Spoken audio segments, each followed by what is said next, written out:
On leaving prison, Jimmy Cullen retrieves his 1970 Chevrolet Chevelle, a gun, and a list of names before heading to a telemarketing office in Bakersfield, California and killing a man named Prescott Ashton.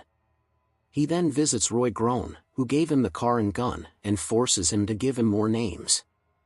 Meanwhile, Cullen is tracked by detectives Cicero and Humphreys. A hitman known as Killer is also hired to kill Cullen. Cullen locates the second person on his list, Kenneth Tyson, who films his own personal snuff films. After finding and killing Tyson, Cullen gets into a gunfight with Killer in the hallway, but manages to escape. This affects Killer philosophically, and, after proposing marriage to his girlfriend, Lily, begins to take the task personally. Humphreys and Cicero investigate Cullen's past and discover he was double-crossed during a robbery.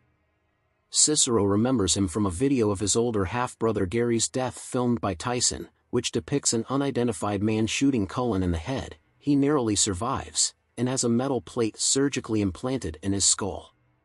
Cullen visits his former girlfriend, Nan Porterman, who knows he is killing those involved from the video of Gary's death.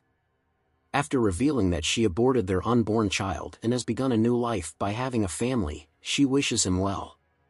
At a strip club in Nevada, Cullen stabs bouncer Hovis Nixon for his role in Gary's death, but he manages to survive.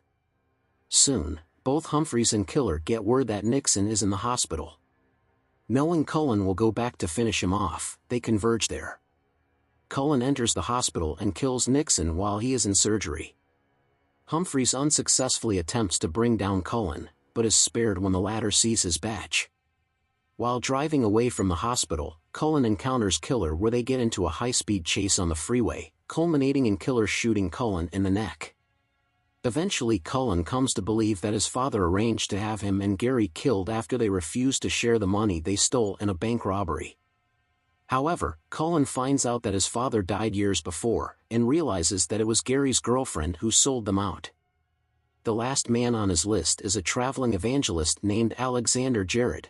After concluding his service, he is confronted by Cullen, but is spared after revealing that he has turned his life around and begging for forgiveness. Cullen is then confronted by Killer. Cicero eventually learns the true identity of the man who shot Cullen, and she hurries to the church where Humphreys is already on the scene. As Killer and Cullen confront each other, Humphreys walks in and shoots Cullen in the head, revealing it was he who shot him in the video.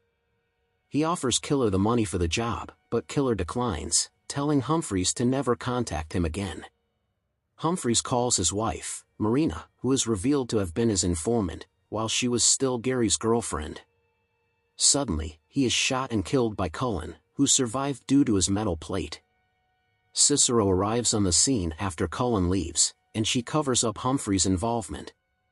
Cullen scatters Gary's ashes in the sea and drives off into the sunset, while Killer returns home to Lily. Simultaneously, Jared begins a sermon on forgiveness.